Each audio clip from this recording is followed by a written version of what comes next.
السلام عليكم ورحمة الله وبركاته. الحمد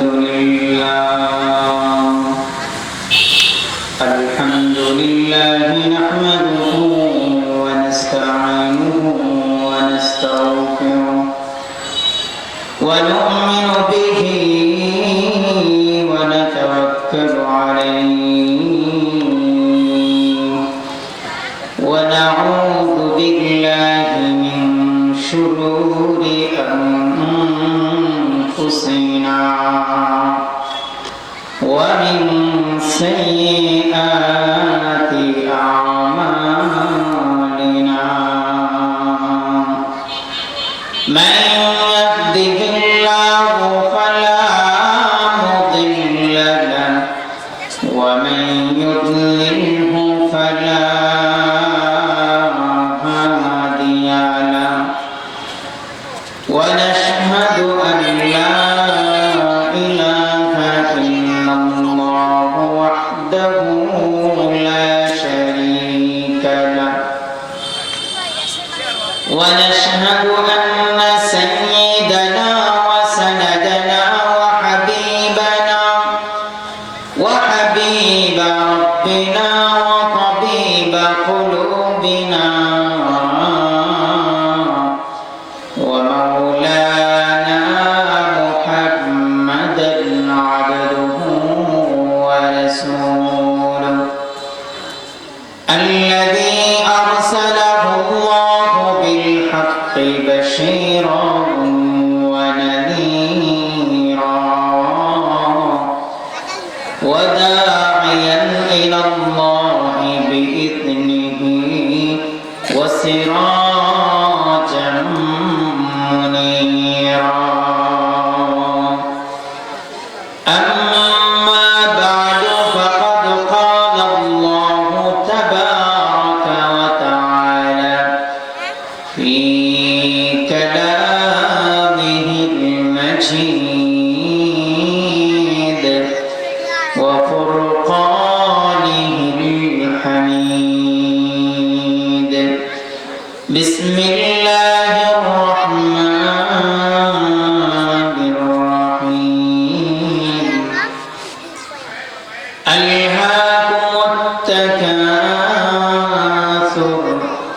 حتى زرتم المقابر. صدق الله مولانا العظيم وصدق رسوله النبي الأمي الكريم ونحن على ذلك لمن الشاهدين والشاكرين والحمد لله رب العالمين. আমরা মহব্বতের সাথে দুরূদ ইব্রাহিম পাঠ করি। اللهم صل على محمد وعلى آل محمد كما صليت على إبراهيم وعلى آل إبراهيم إنك حميد مجيد. اللهم بارك على محمد وعلى آل محمد كما باركت على إبراهيم وعلى آل إبراهيم إنك حميد مجيد. কাপাসিয়া কলেজ রোড চৌরাস্তা জামে মসজিদ বাসতলা ও এলাকার ইসলামী যুব সমাজের উদ্যোগে পঞ্চম বার্ষিক তাফসীরুল কোরআন মাহফিলে সম্মানিত সভাপতি আলহাজ অ্যাডভোকেট মোহাম্মদ আব্দুল হালিম, সিনিয়র আইনজীবী জজ কোর্ট গাজীপুর ও সভাপতি অত্র মসজিদ, অত্যন্ত কৃতজ্ঞতা জ্ঞাপন করছি যারা এই মাহফিলকে বাস্তবায়ন করার জন্য অক্লান্ত পরিশ্রম করেছেন।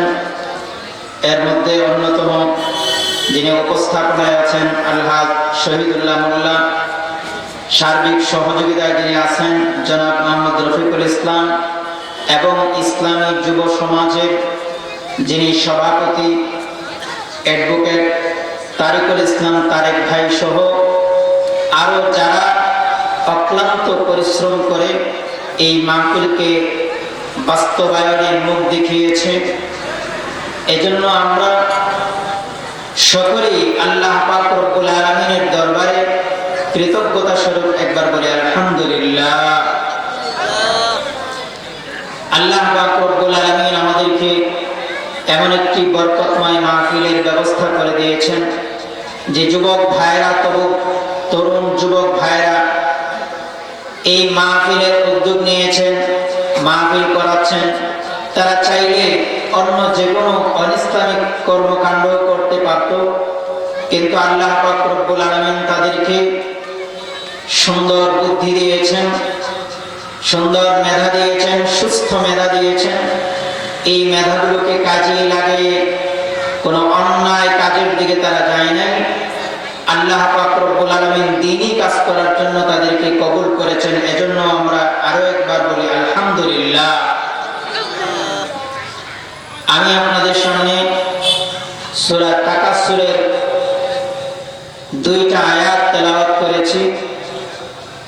এই সূরার আলোকে কিছু আলোচনা আপনাদের সামনে পেশ করার চেষ্টা করব ইনশাআল্লাহ।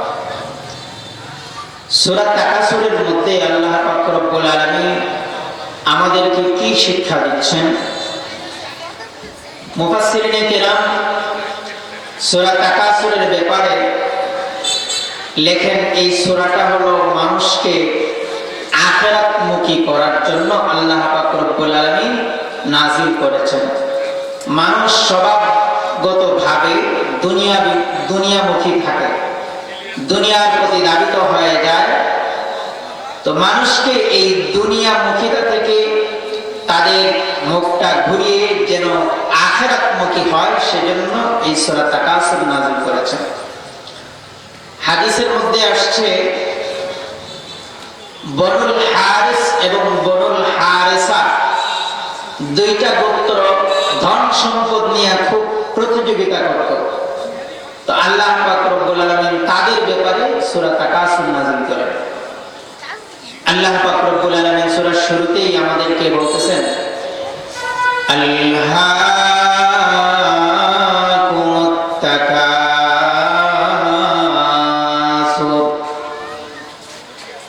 হাত্তা যুরতুমুল মাকাবির।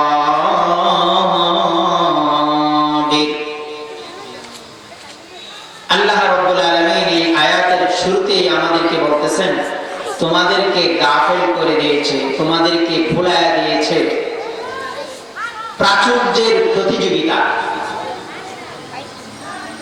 বেশি বেশি চাই এই জিনিসের প্রতিযোগিতা তোমাদেরকে ভুলায়া দিয়েছে। তো এখানে 2টা প্রশ্ন জাগে, বেশি বেশি কি জিনিস নিয়ে আমরা প্রতিযোগিতা করি? কোন জিনিসের আধিক্যতা আমরা বেশি চাই? একজন আরেকজনকে পিছনে ফেলানোর জন্য, সামনে অগ্রসর হওয়ার জন্য কি নিয়ে আমরা প্রতিযোগিতা করি? এটা হলো একটা বিষয়। আর সেই প্রতিযোগিতা করতে গিয়ে আমাদেরকে গাফেল করে দিয়েছে, আমাদেরকে ভুলায়া দিয়েছে। কি ভুলায়া দিয়েছে? এটা হলো আরেকটা প্রশ্ন। এই 2টা প্রশ্নের উত্তর আল্লামা কুরতুবী রাহমাতুল্লাহ আলাইহি সুন্দর করে দিয়েছেন। প্রথম প্রশ্নের উত্তর হলো যে মানুষকে প্রাচুর্যের আধিক্যতা বা প্রাচুর্যের প্রতিযোগিতা মানুষকে যে গাফেল করে দিয়েছে। 3টা জিনিস নিয়ে মানুষ প্রতিযোগিতা করে বেশি বেশি। 3টা জিনিস নিয়ে। 1 নম্বর হলো ধন সম্পদ, 2 নম্বর হলো সন্তানাদি, আর 3 নম্বর হলো ক্ষমতা। ধন, জন এবং ক্ষমতা। ধন, জন, জোর, এই 3টা জিনিস, এইগুলা নিয়ে মানুষ বেশি প্রতিযোগিতা করে। এমন প্রতিযোগিতা করে যে প্রতিযোগিতার ফল হয়, রেজাল্ট হয়, মানুষ মৃত্যুকে ভুলে যায়, আখিরাতের প্রতিযোগিতা, আখিরাতের ব্যাপারে মানুষ গাফিল হয়ে যায়, আখিরাতের পুঁজি অর্জন করতে গিয়ে মানুষ ভুলে যায়। মানুষ ধন সম্পদ নিয়ে এত বেশি বাড়াবাড়ি করে ধন সম্পদ অর্জনের জন্য, মানুষ তাকে যতই দেওয়া হোক মানুষের পেট ভরে না, মানুষ শুধু আরো চাই করতে থাকে। অথচ এই ধন সম্পদের ব্যাপারে আল্লাহ পাক রব্বুল আলামিন কি বলছেন দেখেন। আল্লাহ পাক রব্বুল আলামিন সূরা কাহফের মধ্যে একটা আয়াতের মধ্যে বলেন, আল মালু ওয়াল বানুনা যিনাতুল হায়াতিদ দুনিয়া ওয়াল বাকিয়াতুস সালিহাতু খায়রুন ইনদা রাব্বিকা সাওয়াবান ওয়া খায়রুন আমালা। আল্লাহু আকবার, জোরে বলি আল্লাহু আকবার। এই আয়াতের মধ্যে আল্লাহ পাক রব্বুল আলামিন দুনিয়াবাসীকে জানায় দেয়, গোলাম ও আমার বান্দারা, তোমরা যে ধন সম্পদ নিয়ে প্রতিযোগিতা করো, তোমরা যে সন্তান সন্ততি নিয়ে প্রতিযোগিতা করো, এই ধন সম্পদের প্রতিযোগিতা তোমাদেরকে এত দূরে সরায় এনেছে। তোমরা কবর বইলা যাও, তোমরা হাসর বইলা যাও, তোমরা মিজান বইলা যাও, তোমরা ফুলসিরাত বইলা যাও, তোমরা সব কিছু বইলা যাও, এই ধন সম্পদ এবং সন্তান সন্ততি পায়া আমার আল্লাহ জানায় দেয়, আল মালু ওয়াল বানুনা যিনাতুল হায়াতিদ দুনিয়া। ও আমার বান্দারা, তোমরা যে ধন সম্পদ নিয়ে এত প্রতিযোগিতা করতেছো, তোমরা যে সন্তান সন্ততি নিয়ে এত বাড়াবাড়ি করতেছো, এই ধন সম্পদ এবং সন্তান সন্ততি এইগুলো কিন্তু দুনিয়ার চাকচিক্য, এগুলো তোমার দুনিয়াকে সুন্দর করবে, এগুলো আখিরাতে তোমার কাজে আসবে না। বলেন না সুবহানাল্লাহ। তাইলে আমরা যে ধন সম্পদ নিয়ে বাড়াবাড়ি করি, আরো চাই, আমাদের মনের মধ্যে খালি ধন সম্পদের লালসা বাড়তে থাকে, ধন সম্পদ নিয়ে প্রতিযোগিতা করতে থাকি। আমার আল্লাহ জানায় দেন, বান্দা, এই প্রতিযোগিতা তোমার আখিরাতে কাজে আসবে না। দুনিয়ার সময়টা অল্প সময়ের মধ্যে তুমি ধন সম্পদ পায়া, অল্প সময়ের মধ্যে সন্তান সন্ততি পায়া, তুমি যে আখিরাতকে বইলা যাইতেছো, আখিরাতে কাজে আসবে কোন জিনিস জানো নি? ওয়াল বাকিয়াতুস সালিহাত, তোমার জন্য বাকি থাকবে, তোমার জন্য কাল কিয়ামতের দিন উপকারে আসবে একমাত্র তোমার নেক আমল। বলেন না সুবহানাল্লাহ। নেক আমল যত বাড়ায়া করব, নেক আমল নিয়ে যত প্রতিযোগিতা করব, সবগুলো আল্লাহ পাক রব্বুল আলামিন কাল কিয়ামতের দিন আখিরাতের ময়দানে আমাদের সামনে বাড়ায়া উপস্থাপন করবেন। আর ধন সম্পদ এবং সন্তান সন্ততির মোহে যে পড়ে আছি, এগুলো নিয়ে প্রাচুর্যতা নিয়ে, এগুলোর আধিক্যতা নিয়ে আমরা প্রতিযোগিতা করি, এগুলো আমাদের কোনো কাজে আসবে না। আরেক আয়াতের মধ্যে আল্লাহ পাক রব্বুল আলামিন আমাদেরকে জানায় দেন, ইয়াউমা লা ইয়ানফাউ মালুন ওয়ালা বানুন ইল্লা মান আতাল্লাহা বিকলবিন সালিম। বান্দা, তুমি যে ধন সম্পদ নিয়ে প্রতিযোগিতা করো, খালি আরো চাই, কাপাসিয়ার মধ্যে তোমার একটা বাড়ি আছে, তোমার মন ভরে না, তোমার পেট ভরে না, তোমার লালসা জাগে গাজীপুরের মধ্যে যদি একটা বাড়ি হইতো তাহলে কতই না ভালো হইতো। এরপর যখন তোমার টার্গেট ফিল হয়ে যায়, গাজীপুরে একটা বাড়ি হয়ে যায়, বান্দা তখনও তোমার পেট ভরে না, তোমার চোখের যে লালসা এটা দূর হয় না, তোমার ভেতরে তখন লোভ জায়গা ওঠে। আর ঢাকা শহরের মধ্যে যদি একটা বাড়ি হইতো, আল্লাহ পাক রব্বুল আলামিন যখন ঢাকা শহরের মধ্যে একটা বাড়ি দিয়ে দেয়, তখন আমাদের মধ্যে আবার লোভ লালসা জায়গা যায়, আমাদের প্রাচুর্যের প্রতিযোগিতা এমন ভাবে বেড়ে যায়, তখন আর ঢাকা শহর ভালো লাগে না, মনের মধ্যে কাহিজার জায়গা ওঠে আমেরিকা বেগম পাড়ায় যদি একটা বাড়ি হইতো। কি বলেন ঠিক কিনা? জোরে বলেন ঠিক কিনা? এরকম লালসা আমাদের জাগে না? জাগে না? অবশ্যই জাগে। আমরা সমাজের মধ্যে এরকম দেখি, মানুষ অর্থ সম্পত্তি এবং সন্তান সন্ততি নিয়ে এত বাড়াবাড়ি করে, এত বেশি বাড়াবাড়ি করে, আমার আল্লাহ যে নিয়ামত দিয়েছেন, নিয়ামত স্বরূপ দিয়েছেন, আমার আল্লাহকে বইলা যায়। আল্লাহ পাক রব্বুল আলামিন বলতেছেন, ইয়াউমা লা ইয়ানফাউ মালু ওয়ালা বানুন ইল্লা মান আতাল্লাহা বিকলবিন সালিম। তবে আখিরাতে কি কাজে আসবে, কি কাজে আসবে? আমার আল্লাহ আয়াতের শেষে দিয়া বইলা দিতেছেন, আখিরাতে কি কাজে আসবে একটু ভালো করে লক্ষ্য করো। ইল্লা মান আতাল্লাহা বিকলবিন সালিম। তোমার অন্তরটাকে যদি পরিশুদ্ধ করে আসো, তোমার অন্তরটাকে যদি গুনাহমুক্ত করে আসো, তোমার অন্তরের মধ্যে সন্তানের ভালোবাসা যদি কমাইতে পারো, তোমার অন্তরের মধ্যে যদি ধন সম্পদের লালসা কমাইতে পারো, তোমার অন্তরটাকে সব কিছু থেকে পরিহার কইরা একমাত্র আল্লাহমুখী করে তোমার অন্তর থেকে পবিত্র কইরা যদি কবরে যাইতে পারো, সেই পবিত্র আত্মা তোমার কাজে আসবে। বলেন না আল্লাহু আকবার। আমরা অন্তর পবিত্র কইরা যদি যাইতে পারি, আমার আল্লাহ বলতেছেন, ইল্লা মান আতাল্লাহা বিকলবিন সালিম। যে ব্যক্তি পবিত্র আত্মা নিয়ে আসবে, সেটাই কাজে আসবে। এই যে ধন সম্পদের জন্য আমরা সব কিছু ভুলা যাই, আমরা সন্তান সন্ততি পায়া দুনিয়ার সব কিছু ভুলা যাই, মৃত্যু হবে এই কথাটা ভুলা যায়, কবরে যাইতে হবে এই কথাটা ভুলা যায়, আখিরাতের প্রস্তুতি নিতে হবে এই কথাটা ভুলা যায়। আমার আল্লাহ আরেক আয়াতের মধ্যে কি বলতেছেন দেখেন, সতর্ক করতেছেন। এক একটা আয়াতের মধ্যে এক এক রকম ভাবে আমাদেরকে সতর্ক করতেছেন।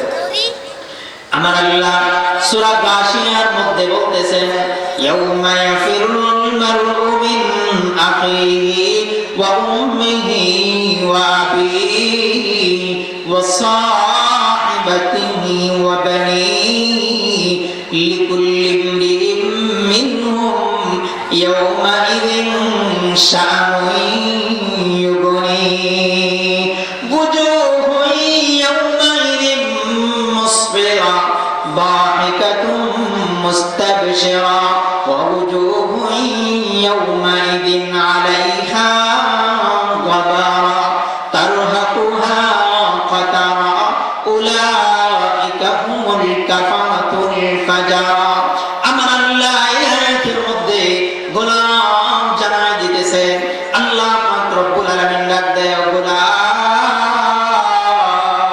তুমি যে ভাইয়ের জন্য ভাইয়ের ভালোবাসায় কইরা আখিরাতকে ভুলা গেছো, তুমি যে মায়ের ভালোবাসায় কইরা আখিরাতকে ভুলা গেছো, তুমি যে বাবার ভালোবাসায় কইরা আখিরাত ভুলা গেছো, তুমি যে সন্তানের ভালোবাসায় কইরা আখিরাত ভুলা গেছো, যখন আখিরাত শুরু হয়ে যাবে, যখন হাসরের মাঠ কায়েম হয়ে যাবে, যখন সূর্যটা একেবারে নিকটে চলে আসবে, যে সূর্যের এত পাওয়ার গরমের সিজনে আমরা দেখি, আমরা ঘর থেকে বাহির হইতে পারি না, আমাদের চামড়াগুলো যেন পড়ে যাবে ভাব, এবং আমরা কঠিন অবস্থার মধ্যে পড়ে যাই।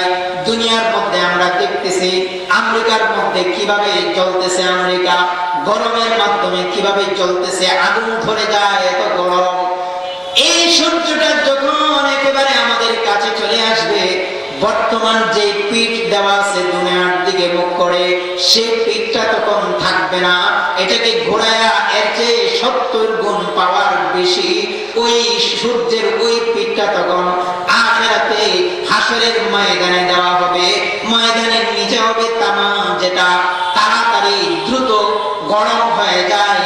এই অবস্থায় যখন দুনিয়ার শুরু থেকে দুনিয়ার শেষ পর্যন্ত কিয়ামত পর্যন্ত যত মানুষ আসবে, সকল মানুষ যখন এক ময়দানে দাঁড়ায় থাকবে, যখন এক একটা নেকির জন্য হাহাকার শুরু হয়ে যাবে, এত হাহাকার শুরু হয়ে যাবে, আমার আল্লাহ বলতেছেন ইয়াউমা ইয়াফিরুল মারউ মিন আখিহি ওয়া উম্মিহি ওয়া আবিহি, বান্দা একটা নেকির জন্য তার ভাইয়ের কাছে দৌড়ায় যাবে, ভাই আমার,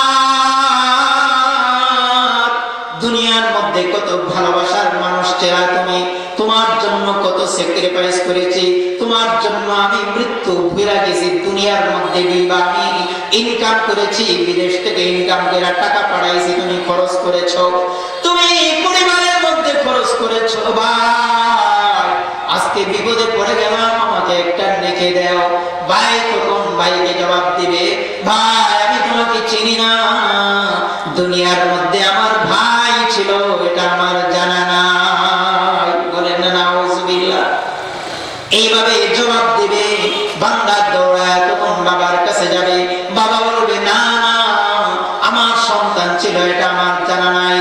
সন্তান বাবাকে ভুলে যাবে, বাবা সন্তানকে ভুলে যাবে, সন্তান মাকে ভুলে যাবে, মা তার সন্তানকে ভুলে যাবে। এই কঠিন পরিস্থিতি যখন হবে, একজন আরেকজনের কাছে দৌড়াইতে থাকবে, কেউ যখন কারো উপকারে আসবে না, একজন আরেকজনকে ভুলে যাবে। আমার আল্লাহ দুনিয়ার মধ্যে স্মরণ করাই দিতেছে, বান্দা তুমি যার জন্য আখিরাত ধ্বংস করতেছো, যে ব্যক্তির জন্য তুমি, যে ব্যক্তির ভালোবাসায় তুমি আখিরাত ধ্বংস করতেছো, ওই ব্যক্তি কিন্তু আখিরাতে তোমার সিকি পরিমাণ কাজে আসবে না। ইয়াউমা ইয়াফিরুল মারউ মিন আখিহি ওয়া উম্মিহি ওয়া আবিহি ওয়া সাহিবাতিহি ওয়া বানি। আমার আল্লাহ বলতেছেন, দুনিয়ার মধ্যে স্ত্রী কত ভালোবাসার পাত্র, একজন আরেকজনের জন্য প্রাণ দিতে প্রস্তুত হয়ে যায়, দুনিয়ার মধ্যে এত ভালোবাসা, কিন্তু আখিরাতে যখন একটা নেকির জন্য স্বামী তার স্ত্রীর কাছে যাবে, স্ত্রী স্বামীর কাছে যাবে, একজন আরেকজনকে ভুলে যাবে, একজন আরেকজনকে একটা নেকি দিয়েও সাহায্য করতে পারবে না। এইভাবে হাহাকার শুরু হয়ে যাবে, একজন আরেকজন থেকে পলায়ন করতে থাকবে। দুনিয়ার সকল মানুষ তখন কি করবে? সবাই ইয়া নাফসি ইয়া নাফসি করতে থাকবে, ইয়া রাব্বি নাফসি ইয়া রাব্বি নাফসি, আল্লাহ তুমি আমাকে বাঁচাও, আল্লাহ তুমি আমাকে বাঁচাও।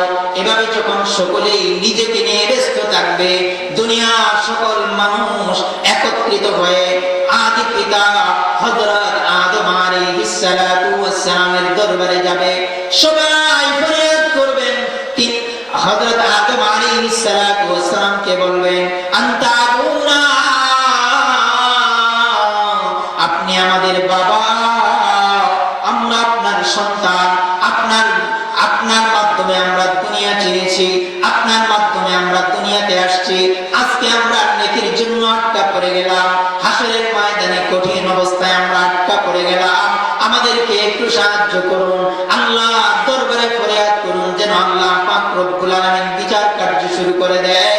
হযরত আদম আলাইহিস সালাতু ওয়াস সালাম বলবেন, ইয়া রাব্বি নাফসি ইয়া রাব্বি নাফসি, আল্লাহ আমাকে বাঁচাও, আমাকে বাঁচাও। আদম আলাইহিস সালাতু ওয়াস সালাম আমাদেরকে হেফাজত করবেন না, আমাদের জন্য সুপারিশ করবেন না। সকল মানুষ দৌড়ায়া হযরত নূহ আলাইহিস সালাতু ওয়াস সালামের দরবারে আসবে, নূহ আলাইহিস সালাতু ওয়াস সালাম নাকি জবাব দিবেন, ইয়া রাব্বি নাফসি নাফসি। সকলে দৌড়ায় ইব্রাহিম আলাইহিস সালাতু ওয়াস সালামের কাছে আসবেন, তিনিও বলবেন, ইয়া রাব্বি নাফসি ইয়া রাব্বি নাফসি। আজকের এই কঠিন অবস্থায় আমি তোমাদের জন্য কোনো কিছু করতে পারবো না। সবাই দৌড়ায় হযরত মূসা আলাইহিস সালাতু ওয়াস সালামের কাছে আসবেন, তিনিও একই জবাব দিবেন। সকলেই চলে আসবেন হযরত ঈসা আলাইহিস সালাতু ওয়াস সালামের কাছে, তিনিও একই জবাব দিবেন। এইভাবে যখন হাহাকার শুরু হয়ে যাবে, হাসরের ময়দানে এক কোণা থেকে একটা আওয়াজ আসতে থাকবে, ইয়া রাব্বি উম্মতি ইয়া রাব্বি উম্মতি। জোরে বলেন আল্লাহু আকবার, আর জোরে বলি আল্লাহু আকবার। হযরত মুহাম্মদুর রাসূলুল্লাহ সাল্লাল্লাহু আলাইহি ওয়াসাল্লাম নিজের জন্য ফিকির করবেন না, তিনি বলতে থাকবেন আল্লাহ আমার উম্মতকে বাঁচাও, আল্লাহ আমার উম্মতকে বাঁচাও। তিনি উম্মতের জন্য সিজদায় পড়ে কান্নাকাটি করতে থাকবে। যেই নবীকে আমরা দুনিয়ার মধ্যে ভুলে যাই, যেই নবীর আদর্শ আমার জীবনে বাস্তবায়ন করি না, যে তরুণ সমাজ যুব সমাজ আজকে রাসূলের আদর্শ থেকে দূরে সরে গেছে, নিজের ব্যক্তি জীবনে রাসূলের আদর্শ নাই, নিজের পারিবারিক জীবনে রাসূলের আদর্শ নাই, নিজের সামাজিক জীবনে রাসূলের আদর্শ নাই, নিজের রাষ্ট্রীয় জীবনে রাসূলের আদর্শ নাই, সেই রাসূল উম্মতের জন্য কান্নাকাটি করবেন। বলেন না সুবহানাল্লাহ, আর জোরে বলে সুবহানাল্লাহ। আল্লাহর নবী আমাদের জন্য কান্নাকাটি করতে থাকবেন, ইয়া রাব্বি উম্মতি উম্মতি। সেই উম্মতের জন্য ভালোবাসা রাখতে হবে কি হবে না বলেন তো? হ্যাঁ, সেই রাসূলকে ভালোবাসতে কারা প্রস্তুত আছে? একটু হাত উঁচু করে দেখায়। আল্লাহ পাক রব্বুল আলামিন আমাদেরকে রাসূলের আদর্শ নিজের ব্যক্তি জীবনে বাস্তবায়ন করার তৌফিক দান করুক। সবাই বলেন আমিন। হাসরের ময়দানে যখন এই কঠিন অবস্থা চলতে থাকবে, একমাত্র আল্লাহর রাসূল আমাদের উপকারে আসবে। আমি আপনি যেই সম্পদের জন্য দৌড়াইতেছি, যেই সম্পদের জন্য আখিরাত ধ্বংস করতেছি, সেই সম্পদ আপনি আমার কাজে আসবে না।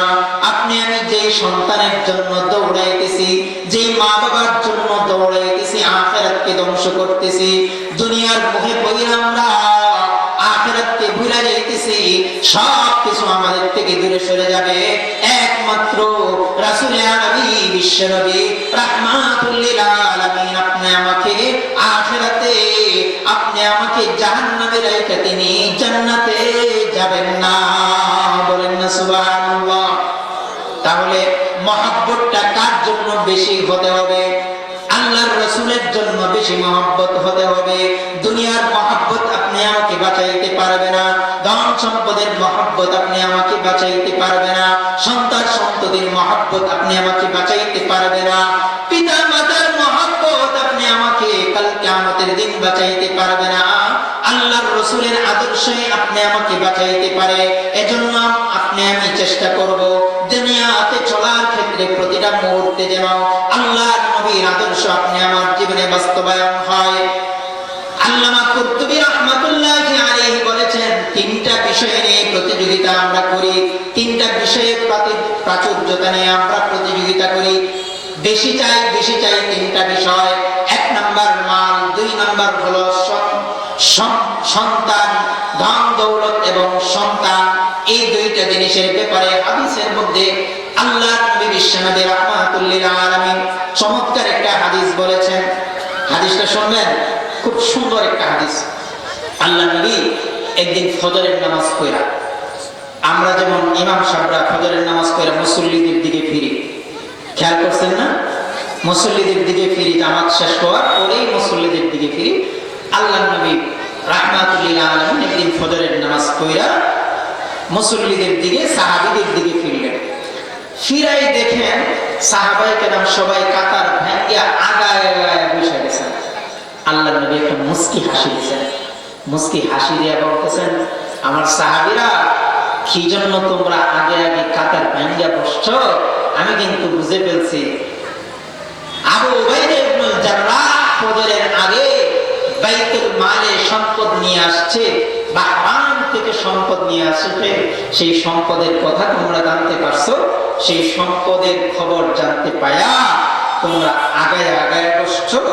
আল্লাহ নবী তখন সাহাবায়ে কেরামকে সামনে নিয়ে সকল উম্মতের জন্য কিয়ামত পর্যন্ত যত উম্মত আগমন করবেন সকলের জন্য একটা মেসেজ দিয়ে গেছেন। আল্লাহ নবী কসম খায়া একটা হাদিস বলতেছেন, অত্যন্ত গুরুত্বপূর্ণ একটা হাদিস আমাদের সামনে রেখেছেন।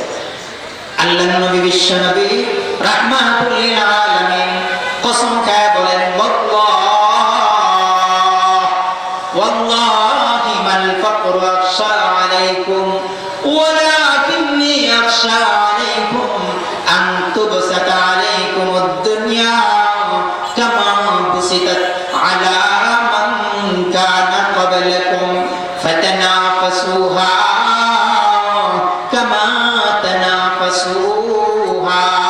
ফাতুহলিকুকুম কামা আহলাকাতহুম। বলেন না আল্লাহু আকবার। আল্লাহর নবী হাদিসের মধ্যে কিয়ামত পর্যন্ত যত উম্মত আসবে সকলকে লক্ষ্য করে বলতেছেন, আল্লাহ কসম খায়া বলতেছি, তোমাদের দারিদ্রতার ব্যাপারে আমার কোনো ভয় হয় না। তোমরা গরিব হয়ে যাইবা এই ব্যাপারে আমি কোনো ভয় করি না। তোমরা না খায়া মইরা যাইবা এরকমটা আমার আশঙ্কা হয় না। ওয়াল্লাহি মাল ফাকরু আখশা আলাইকুম। আল্লাহর কসম, তোমাদের দারিদ্রতা আসবে এটা আমি আশঙ্কা করি না। এখন যেমন আমরা দেখি না খায়া মারা যায় এমন মানুষ আমাদের সমাজে খুব কম। কি বলেন, কম না? না খায়া মারা গেছে এরকম খুব কম, হাজারে একজন পাওয়া যাবে কিনা। বেশিরভাগ মানুষই স্বাভাবিক চলতে পারে, আবার প্রাচুর্যতাও অনেক বেশি মানুষ আছে। আল্লাহর নবী হাদিস অক্ষরে অক্ষরে বাস্তবায়ন হয়েছে। ওয়াল্লাহি মাল ফাকরু আখশা আলাইকুম। আমি ভয় করি না তোমরা দরিদ্র হয়ে যাবে, তোমরা গরিব হয়ে যাবে। ওয়ালাকিন্নী আখশা আলাইকুম। কিন্তু আমি ভয় করি আমার উম্মতেরা, আমি ভয় করি। ওয়াল্লাহি মাল ফাকরু আখশা আলাইকুম ওয়ালাকিন্নী আখশা আলাইকুম আন তুবসাতা কামা বুসিতাত আলা মান কানা ক্বাবলাকুম। তোমাদেরকে ধন সম্পদ এত পরিমাণ দেওয়া হবে, ধন সম্পদ যেই পরিমাণ আগের উম্মতদেরকে দেওয়া হয়েছিল। বলেন আল্লাহু আকবার। আগের উম্মতকে যেভাবে ধন সম্পদ দেওয়া হয়েছিল সেভাবে তোমাদেরকেও বেশি বেশি ধন সম্পদ দেওয়া হবে, তোমাদেরকে ধন দৌলত বেশি বেশি দেওয়া হবে। তারপরে কি হবে? তারপরে হবে ফাতানাফাসুহা কামা তানাফাসুহা। ফলে তারা যেমনি ভাবে ধন সম্পদ পায়া একজন আরেকজনের সাথে প্রতিযোগিতা করতেছিল, একজন আরেকজন থেকে কিভাবে বেশি সম্পদ অর্জন করা যায় সেই প্রতিযোগিতা করতেছিল, তোমরাও সম্পদের প্রতিযোগিতায় লিপ্ত হয়ে যাবে। তারপরে রেজাল্ট কি হবে? ফলাফল কি দাঁড়াবে? ফাআহলাকাতহুম কামা তুহলিকুহুম ফাআহলাকাতকুম কামা তুহলিকুহুম। এই প্রতিযোগিতা যেভাবে তাদেরকে ধ্বংস করেছিল তোমাদেরকেও ধ্বংস করে দিবে। বলেন না নাউজুবিল্লাহ। আগের উম্মত যেভাবে ধন সম্পদ পায়া আল্লাহকে ভুইলা গেছিল, আল্লাহকে ভুইলা যাওয়ার কারণে তারা যেমনি ভাবে ধ্বংস হয়ে গেছে, এই উম্মতকেও আল্লাহর নবী ভবিষ্যৎবাণী দিয়ে গেছেন। আল্লাহর নবী বলতেছেন, আমার উম্মতেরা তোমাদেরকেও বেশি বেশি সম্পদ দেওয়া হবে। সম্পদ পায়া তোমরা মৃত্যুকে ভুইলা যাইবে, সম্পদ পায়া তোমরা আখিরাতের প্রস্তুতি করতে ভুইলা যাইবে, সম্পদ পায়া তোমরা হাসরের ময়দানের ভয়াবহতা ভুইলা যাবে, সম্পদ পায়া তোমরা তোমাদের স্রষ্টাকে ভুইলা যাবে। এটা আল্লাহর নবী ভবিষ্যৎবাণী করে গেছেন।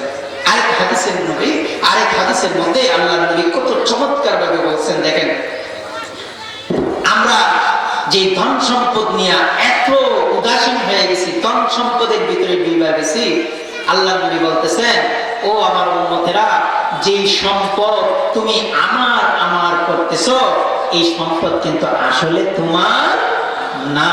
আল্লাহর নবী কি বলছেন দেখেন, ইয়াকুলু ইবনে আদম মালি মালি। বনি আদম বলতে থাকবে আমার সম্পদ আমার সম্পদ আমার সম্পদ, কিন্তু ওয়াহাল মালুকা ইল্লা সালাসুন। তোমার সম্পদ কিন্তু সবগুলো না, তুমি দুনিয়াতে যা কিছু উপার্জন করবা সব তোমার সম্পদ, বিষয়টা কিন্তু এমন না। তোমার সম্পদ মাত্র তিনটা। কয়টা সম্পদ আমাদের? সবাই বলি কয়টা? তিনটা সম্পদ আমাদের। এক নাম্বার হলো মা আকালতা ফাআফনাইতা। যে সম্পদ উপার্জন করার পরে তুমি নিজে ভক্ষণ করেছো, নিজে খেয়ে ফেলেছো, খেয়ে যেটাকে ধ্বংস করে দিয়েছো, সেই সম্পদটা একমাত্র তোমার। দুই নাম্বার হলো যে সম্পদের ব্যাপারে আল্লাহর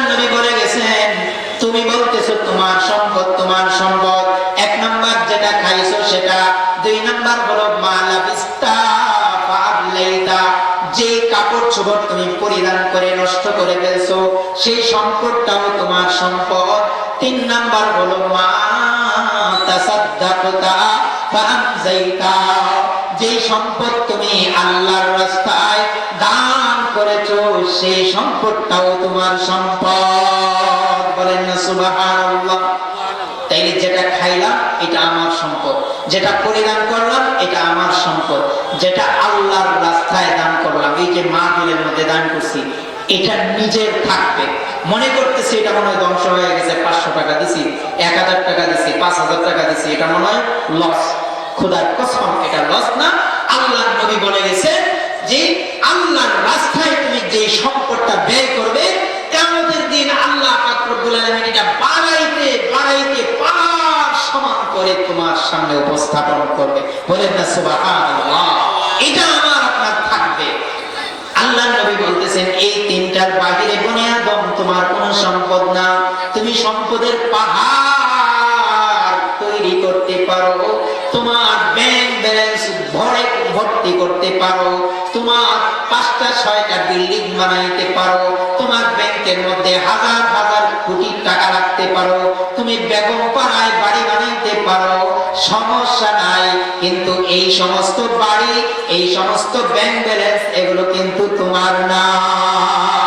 আজকে তুমি মারা যাইবা, আজকে তোমার চোখটা যদি বুইড়া যায়, এই সবগুলো তোমার রেখে যাওয়া ওয়ারিসিনদের জন্য হয়ে যাবে। ওয়ারিসিনরা সাথে সাথে বলবে মারা গেছে বাবাকে আজকে ঘর থেকে বের করে দেও। এই রাতের বেলা কঠিন যখন ভয়ঙ্কর পরিস্থিতি, তখন সন্তানরা বলবে লাশটাকে আর ঘরে রাখা যাবে না, কোথা দুর্গন্ধ আসতে পারে, বাচ্চারা ভয় পেতে পারে, তাকে ঘর থেকে বের করে দেও। ঘর থেকে বের করে উঠানের মধ্যে নিয়ে আসবে। আর ওই বিল্ডিংটা আপনার থাকবে না, আপনার সন্তানের নামে হয়ে যাবে, আপনার স্ত্রীর নামে হয়ে যাবে, আপনার রেখে যাওয়া ওয়ারিসিনদের নামে হয়ে যাবে। আমার আল্লাহর নবী বিশ্বনবী রাহমাতুল লিল আলামিন বলতেছেন, অতএব এই সম্পদের জন্য তুমি এত উদাসীন হয়ে না। যারা কিয়ামতের দিন তোমার কাজে আসবে না, তাদের জন্য তুমি কিয়ামতের দিনটাকে ধ্বংস করো না। আল্লাহর নবী বিশ্বনবী রাহমাতুল লিল আলামিন আরেক হাদিসের মধ্যে বলেন, ইয়াত্তাবিউল জানাযা সালাসুন, মাইয়িতকে যখন কবরের মধ্যে নেওয়া হয় তার সাথে সাথে 3টা জিনিস অনুসরণ করে, 3টা জিনিস দায়িত্বে থাকে। ইয়াত্তাবিউ আহলুহু ওয়া মালুহু, 1 নাম্বার তার পরিবারের লোকজন তার সাথে কবর পর্যন্ত যায়, 2 নাম্বার তার কিছু সম্পদও তার সাথে যায়, 3 নাম্বার হলো ইয়াত্তাবিউ আমালুহু, তার আমলগুলো দুনিয়ার মধ্যে যে আমল করেছে সেই আমলগুলো তার সাথে কবর পর্যন্ত যায়। কিন্তু ইয়ারজিউ ইসনান ওয়া ইয়াবকা ওয়াহিদুন, 2টা ফিরে আসে আর একটা কবর পর্যন্ত তাইকা যায়। কোন 2টা ফিরে আসে? ইয়ারজিউ আহলুহু ওয়া মালুহু, তার পরিবার তাকে একা রাইখা ফিরে আসে, তার মালগুলো যেগুলো সাথে গেছিল এগুলো তার সাথে ফিরে আসে। একমাত্র দুনিয়ার মধ্যে যে আমলগুলো কইরা গেছিল সেই আমলগুলো তার কবর পর্যন্ত তাইকা যায়। বলেন না সুবহানাল্লাহ। তাইলে এই ধন সম্পদ মাল সব কিছু আপনাকে রাইখা চলে আসবে, সন্তান সন্ততি সবাই কবরে একা রাইখা চলে আসবে। দুনিয়ার মধ্যে বালেগ হওয়ার পর থেকে যত ভালো কাজ করেছেন সেই ভালো কাজগুলো কবরের মধ্যে থাইকা যাবে। তাহলে আমরা শুরুতে বলছিলাম 3টা জিনিস আমাদেরকে ভুলাইয়া দেয়, 3টা জিনিসের প্রতিযোগিতা। 2টার আলোচনা করলাম, একটা হলো মাল, আরেকটা হলো সন্তান সন্ততি, 3 নাম্বার হলো ক্ষমতা। ক্ষমতা পায়া মানুষ আল্লাহকে ভুলে যায়, ক্ষমতা পায়া মানুষ মৃত্যুকে ভুলে যায়, ক্ষমতা পায়া মানুষ তার আখিরাতকে ধ্বংস করে দেয়। কিন্তু যে ক্ষমতা পায়া সব কিছু ভুললো, এই ক্ষমতা কার হাতে? সবাই বলেন কার হাতে? কোরআনে কারিমের মধ্যে আল্লাহ তাআলা জানাই দিয়েছেন সব স্পষ্ট, কুলিল্লাহুম্মা মালিকাল মুলকি তুতিল মুলকা মান তাশা ওয়া তানজিউল মুলকা মিম্মান তাশা ওয়া তুইজ্জু মান তাশা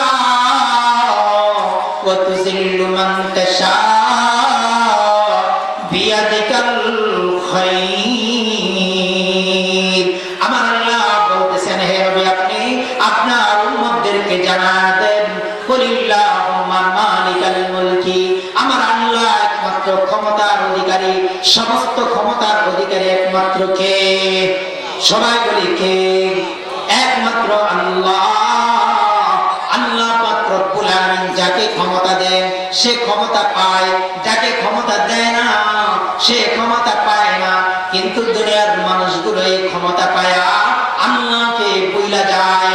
শুধু বুইলা যায় না, ফেরাউন দুনিয়ার মধ্যে সে ঘোষণা দিয়ে ফেলেছে, আনা রব্বুকুমুল আলা, আমি হলাম বড় খোদা।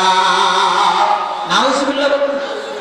ফেরাউন ক্ষমতা পায়া একেবারে সব কিছু বুইলা নিজেই খোদাই দাবি করছে। এরকম আরো আছে না?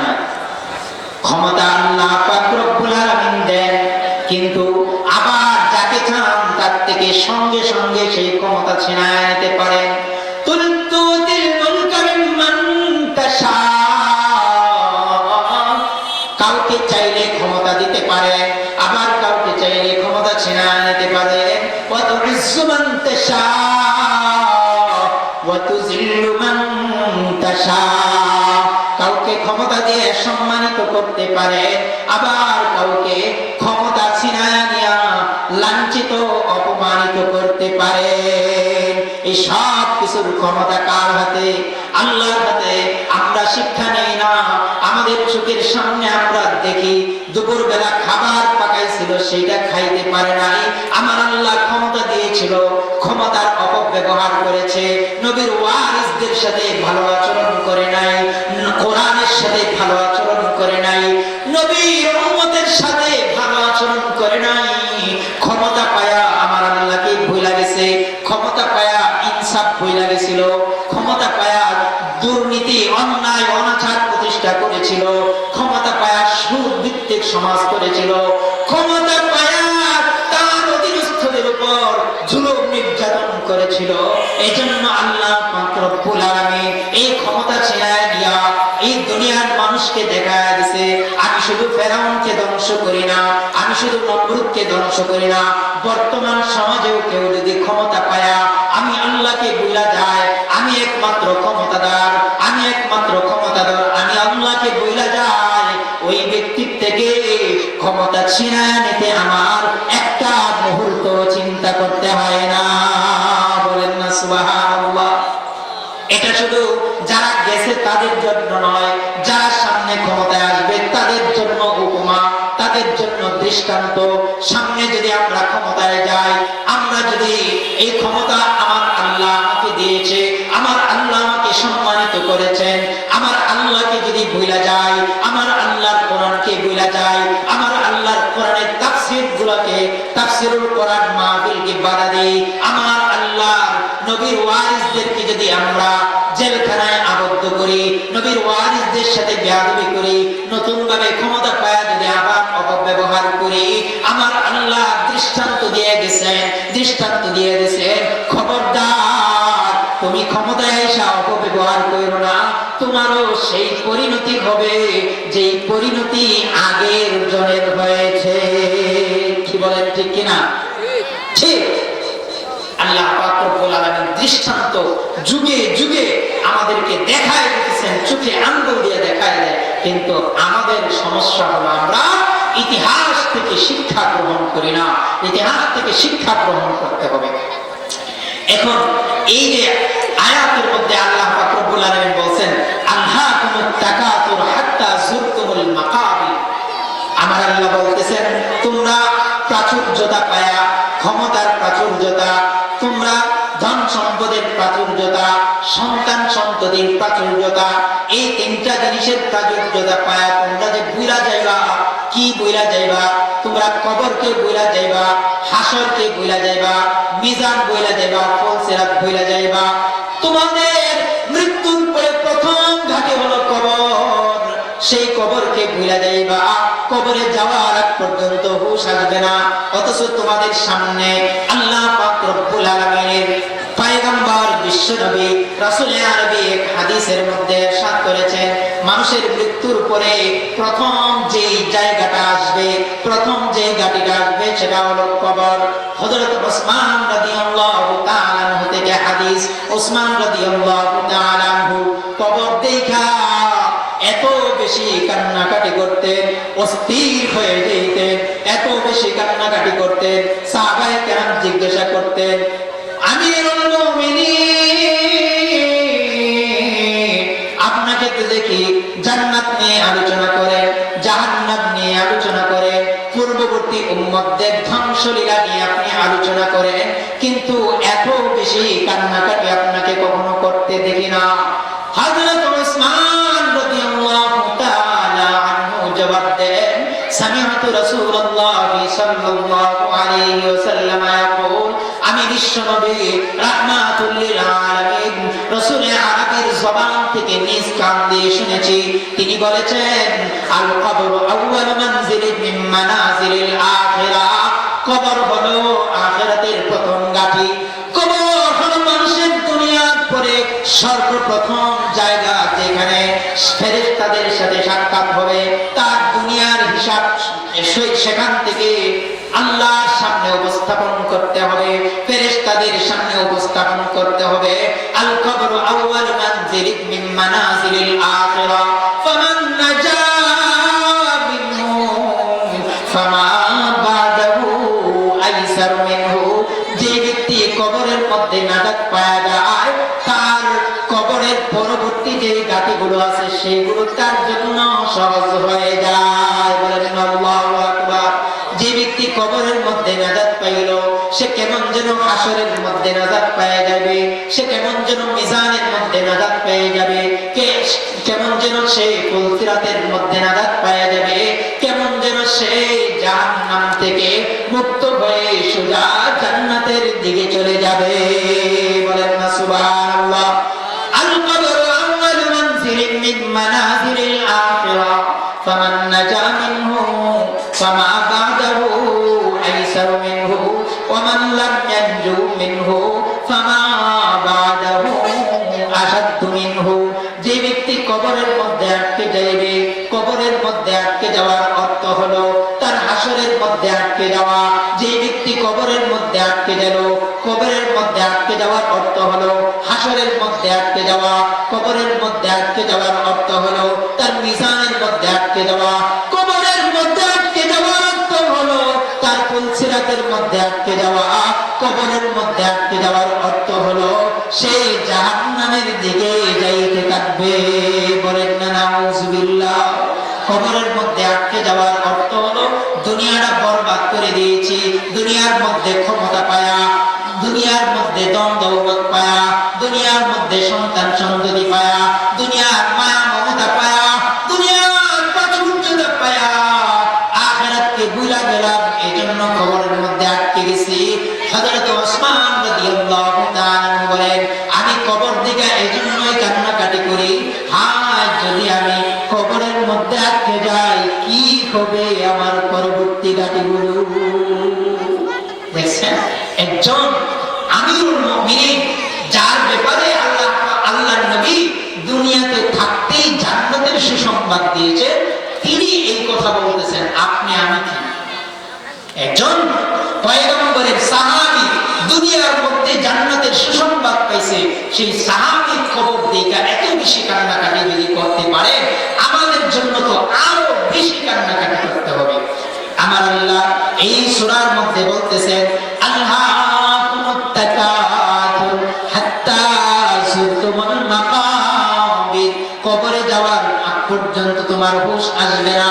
এরপরে আরো অনেক আলোচনা আছে, শেষে গিয়ে আল্লাহ পাক রব্বুল আলামিন বলতেছেন, সুম্মা লাতুসআলুন্না ইয়াউমাইদিন আনিন নাঈম। বান্দা, দুনিয়ার মধ্যে যে আমি এত নিয়ামত দিলাম তোমাকে, দুনিয়ার মধ্যে যে এত নিয়ামত দিয়েছি, দুনিয়ার মধ্যে তোমাকে সুন্দর কইরা সকল মাখলুকাত বানাইছি, তোমাকে যে এত এত নিয়ামত দিয়েছি, প্রত্যেকটা নিয়ামতের হিসাব আমি আল্লাহর দরবারে দিতে হবে। আল্লাহর নবী বিশ্বনবী রাহমাতুল লিল আলামিন হাদিসের মধ্যে ইরশাদ করেন, আল্লাহ আমরা বান্দাগুলো কবরের মধ্যে যখন যাব, হাসরের ময়দানে যখন আল্লাহর সামনে দাঁড়াবো, পাঁচটা প্রশ্নের জবাব দেওয়ার আগ পর্যন্ত চুল পরিমাণ নড়ার মতো সুযোগ আমাদের থাকবে না। এর মধ্যে একটা হলো আমাদের যৌবন যতদিন আল্লাহ তাআলা আমাদেরকে শক্তি দিয়েছেন, শক্তি থাকা অবস্থায় কিভাবে সময়গুলো কাটাইলাম সেই সময়ের হিসাব দেওয়ার আগ পর্যন্ত আপনি আমি একটা চুল নড়তে পারবো না। বলেন না নাউজুবিল্লাহ। আল্লাহ পাক রব্বুল আলামিন আরেক আয়াতের মধ্যে বলেন, ইয়া আইয়ুহাল্লাযীনা আমানু লা তুলহিকুম আমওয়ালুকুম ওয়ালা আওলাদুকুম আন যিকরিল্লাহ। আল্লাহ পাক রব্বুল আলামিন অত্যন্ত মহব্বতের সাথে, ভালোবাসার সাথে ঈমানদার বান্দাদেরকে ডাকতে বলতেছেন, ও ঈমানদার বান্দারা, ও আমার ভালোবাসার বান্দারা, ইয়া আইয়ুহাল্লাযীনা আমানু লা তুলহিকুম আমওয়ালুকুম ওয়ালা আওলাদুকুম আন যিকরিল্লাহ। তোমার দুনিয়ার ভালোবাসা, তোমার ধন সম্পদের ভালোবাসা, তোমার সন্তানের ভালোবাসা, এগুলো যেন তোমাকে আখিরাত থেকে দূরে সরায় না দেয়। অত্যন্ত সতর্ক থাকতে হবে, সজাগ থাকতে হবে। দুনিয়ার মধ্যে পড়ে আমরা যেন আখিরাতকে ভুলে না যাই, আখিরাতকে যেন আমরা জলাঞ্জলি না দেই, আখিরাতকে যেন আমরা ধ্বংস করে না দেই। আমার আল্লাহ আরেক আয়াতের মধ্যে বলতেছেন, ওয়ামান আরাদা আন যিকরি ফাইন্না লাহু মাঈশাতান দানকা ওয়া নাহশুরুহু ইয়াওমাল কিয়ামাতি আমা ক্বালা রাব্বি লিমা হাশারতানি আমা ওয়া ক্বাদ কুনতু বাসীরা। আমার আল্লাহ সবাইকে লক্ষ্য করে বলতেছেন, ওয়ামান আরাদা আন যিকরি, যে ব্যক্তি আমার থেকে দূরে সরে যাইবে, আমার স্মরণ থেকে দূরে সরে যাইবে, কোরআন থেকে দূরে সরে যাইবে, দুনিয়ার মধ্যে কোরআনকে ভুলে যাইবে, যে ব্যক্তি দুনিয়ার মধ্যে তাইকা মৃত্যু ভুলে যাইবে, আখিরাত ভুলে যাইবে, ওমান আরাদা আন যিকরি ফাইন্না লাহু মাঈশাতান দানকা, তাহলে আমি তার দুনিয়াটা, আমার আল্লাহ বলতেছেন, ওয়ামান আরাদা আন যিকরি ফাইন্না লাহু মাঈশাতান দানকা, আমি তার দুনিয়াটাকে সংকীর্ণ কইরা দেব, তার দুনিয়াটাকে একবারে ছোট কইরা দেব। তার দুনিয়ার মধ্যে দেখা যাবে তার দুনিয়ার সবকিছু আছে কিন্তু মনের মধ্যে শান্তি নাই, তার দুনিয়ার মধ্যে টাকা পয়সার অভাব নাই কিন্তু রাত্রে ঘুম আসবে না। তার দুনিয়াটা সংকীর্ণ হয়ে যাওয়ার অর্থ হলো তার ভাই আছে কিন্তু ভাইয়ের সাথে সম্পর্ক নাই, তার মা বাবা আছে কিন্তু মা বাবার সাথে সম্পর্ক নাই, তার ভাই বোনের সাথে সম্পর্ক নাই, দুনিয়ার যত আত্মীয় স্বজন আছে তাদের সাথে তার সম্পর্ক নাই, ভালোবাসার সম্পর্ক নাই, মহব্বতের সম্পর্ক নাই। সেই ব্যক্তি আমাকে ভুলে যাওয়ার কারণে, আমার কোরআনকে ভুলে যাওয়ার কারণে, আমার আদর্শকে ভুলে যাওয়ার কারণে, আমার নবীর আদর্শকে ভুলে যাওয়ার কারণে তার দুনিয়াটাকে আমি সংকীর্ণ কইরা দেব, দুনিয়ার মধ্যে তাকে একা কইরা দেব, দুনিয়ার মধ্যে সবকিছু থাইকাও তার কিছু থাকবে না, দুনিয়ার মধ্যে অর্থ সম্পত্তি থাকবে কিন্তু সেই অর্থ সম্পত্তি কোনো কাজে আসবে না, দুনিয়ার মধ্যে কোনো কোটি কোটি টাকা থাকবে, সেই কোটি কোটি টাকা তার কোনো কাজে আসবে না, তার দুনিয়াটা সংকীর্ণ করে দেব। এমন সংকীর্ণ করে দিবে সারা দেশের ক্ষমতা এমন ভাবে ছিনায় নেবে, যে ক্ষমতা মুহূর্তের মধ্যে এমন ভাবে দূরে সরে যাবে, এই ক্ষমতা আর একটু কাজে আসবে না, এমন সংকীর্ণ করে দেবে। কোটি কোটি টাকা ব্যাংক ব্যালেন্স আছে কিন্তু সেগুলো আল্লাহ পাক রব্বুল আলামিন মানুষের মাধ্যমে, অন্যের মাধ্যমে বাজেয়াপ্ত করে দিবে।